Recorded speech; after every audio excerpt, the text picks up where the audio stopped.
Nos acompaña a esta hora el doctor Pedro Cateriano. Él ha sido premier de la República. Acaba de renunciar el premier Aníbal Torres al inicio de nuestra participación hoy. Recibíamos la información casi a las 6:40 de la mañana. Se ha informado, se ha conocido la carta de renuncia de Aníbal Torres al cargo. No se pronosticaba esto, por lo menos. Se habló antes del 28 de este tema, pero no posterior al 28, ¿no? Al 28. Don Pedro, ¿cómo está? Un abrazo desde Tacna, gracias por acompañarnos. ¿Cuál es su opinión ahora de lo que sería una nueva crisis política que tiene que afrontar el presidente de la República ante la ausencia o la renuncia de su premier? Muy buenos días. Buenos días, señor Rondinel, encantado de estar nuevamente con ustedes. Acabo de escuchar la noticia respecto al asesinato de este policía, también me sumo a las condolencias y hay que condenar esta clase de actos delictivos que lo único que hacen es agravar los problemas. Yendo al fondo de su pregunta, efectivamente, como usted señala, daba la impresión que Aníbal Torres no iba a caer.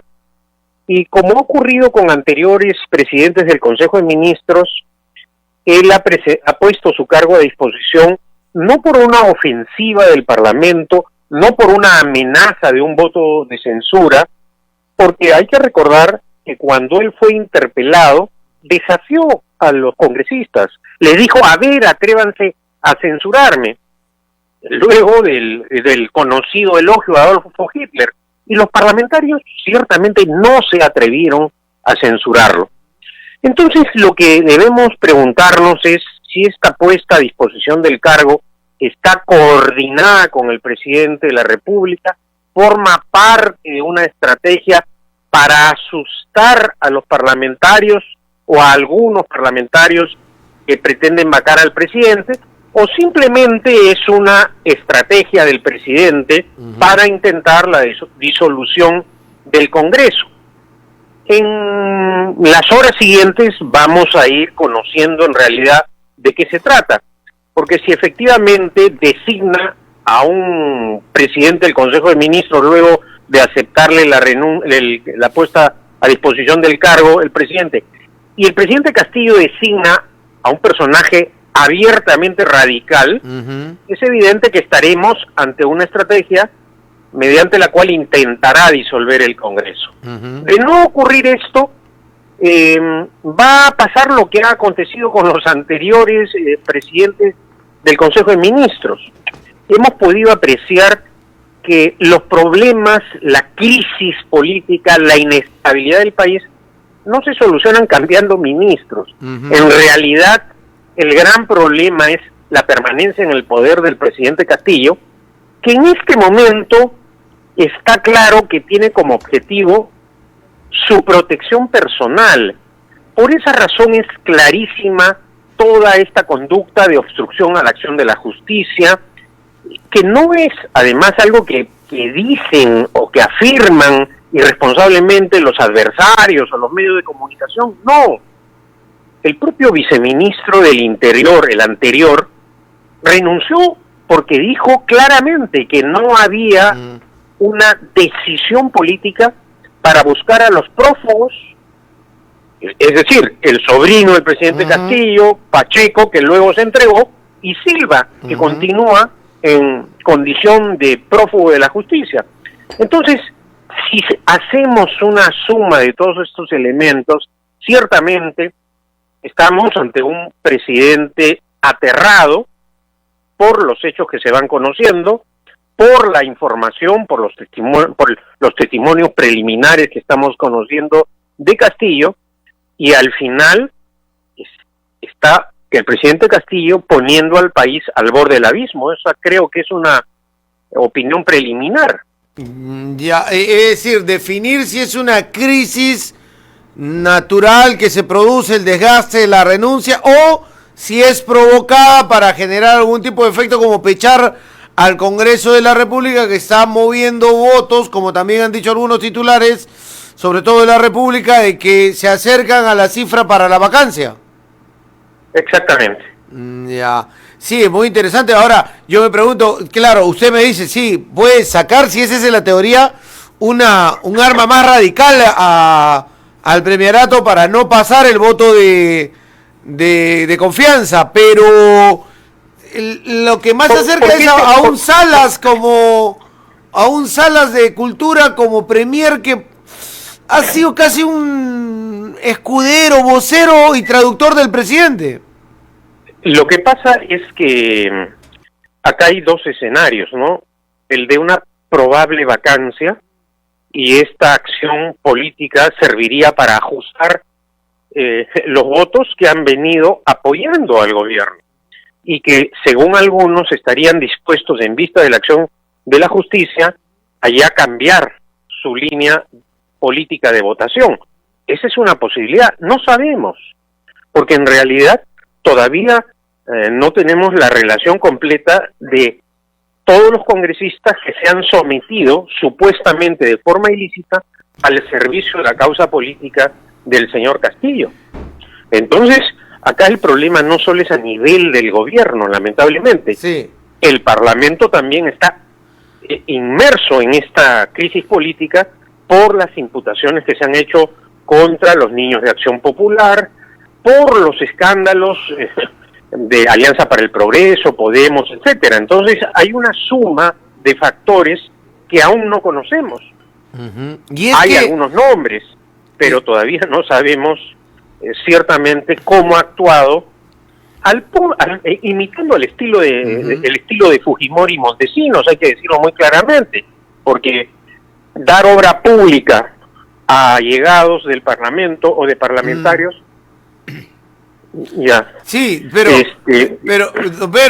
hoy ver esto del Congreso ya no es, oye, voy a conversar con tal bancada por los votos, básicamente, conversar con tal bancada por los votos. Es casi el tema de una negociación individual con cada uno de los 130 y pocas bancadas que se mantienen firmes como la del fujimorismo. Las demás votan al libre albedrío y lo estamos viendo ahora en la última recomposición de comisiones y de cómo se están juntando parlamentarios, que antes podría llamarse todo esto transfugismo, ¿no? Pero cómo se juntan para hacer bancadas para obtener comisiones. Es que lamentablemente estamos ante una anarquía partidaria al interior del Parlamento. Varios congresistas están priorizando sus intereses personales y políticos y dejando de lado el interés nacional, y además hay que decirlo muy claramente, traicionando el voto popular, porque muchos parlamentarios han llegado elegidos ofreciendo, ¿no es cierto?, en distintas agrupaciones políticas una oferta electoral, y ahora con estos acomodos no se sabe hacia dónde van, ¿no? Y estamos en esta situación caótica precisamente a esta conducta absolutamente condenable de los parlamentarios. Ahí refuerza su teoría del tema de un poco presionar al Congreso. ¿Podría sentir el presidente de la República que los votos cercanos se le están yendo, los votos blindadores se le están yendo? Exactamente, por eso sostengo que esa es otra posibilidad. En vista de la acentuación de la crisis política, hay gente, y obviamente también debido a la acción de la justicia, que empieza ya a preocuparse, ¿no? Y por esa razón, podría dentro de este contexto el presidente Castillo también intentar la disolución del Congreso. Y es, ante todo, algo que hemos podido apreciar a lo largo de este año pasado, que por múltiples razones los ministros y los gabinetes no han caído como consecuencia de una acción beligerante del Congreso, que han interpelado. No, los ministros han caído por escándalos de corrupción, por ineptitud, como es este caso, ¿no? El Parlamento no ha intervenido en esta crisis gubernativa. Entonces, lo que queda claro es que los parlamentarios lo que temen es la disolución, perder sus curules. Y si a eso le sumamos el presidente está en una situación de pánico, de nerviosismo debido a la situación penal en la que se encuentra, estamos pues ante una profunda crisis política. ¿Y no cree usted, escuché a Eduard Málaga dar alguna declaración en este sentido? Vamos por la vacancia, que es el que está tratando de conseguir los 87. Vamos por la vacancia y luego vemos si nos vamos todos. Es decir, los está atrayendo con que, mira, vamos a vacar y luego veremos qué dice la gente, si nos quedamos o nos vamos. Nos la jugamos y tratemos de que no llegue esto a un momento merino con la gente en las calles. Pero ¿cree que ese discurso pueda calar más en ciertos congresistas que no daban los votos para llegar a 87? A estas alturas del partido, señor Rondinel, es muy difícil confiar en la palabra del gobierno, porque es un gobernante que miente, que no honra su palabra, y también ocurre lo mismo con la casi mayoría de parlamentarios. ¿Quién confía en la palabra de los parlamentarios? Basta apreciar sus votaciones. Entonces, por esa razón, en este momento grave de nuestro débil sistema democrático, hay que confiar en la acción de la justicia. Será la Fiscalía de la Nación y el Poder Judicial los encargados de llegar a la verdad de lo que está pasando. Porque lo que hay y creo que hay que decirlo claramente, es un encubrimiento a nivel gubernativo y parlamentario, donde hay por lo menos un pedido de interpelación. Es decir, han ocurrido todos estos escándalos estos días y el Parlamento no llamó al señor Torres a exigirle explicaciones, y el Parlamento estaba obligado en vista, es decir, antes de ayer un medio de comunicación denuncia que el secretario del presidente Castillo está en una estrategia para dinamitar la acción de la fiscal de la Nación, y no pasa nada en el Parlamento. El Parlamento está preocupado en otras cosas, lamentablemente, y además inmerso en escándalos: vicepresidente condenado, congresista acusado de violación.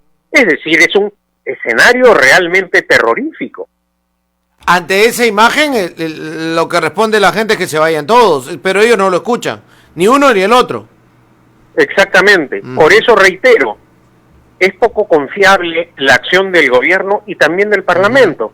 Y por eso reitero, hay que confiar ahora en la tarea que llevarán adelante la fiscal de la Nación y posteriormente la Corte Suprema de la República en el caso del presidente. Don Pedro, muchas gracias. Respecto al, sí, lo escucho.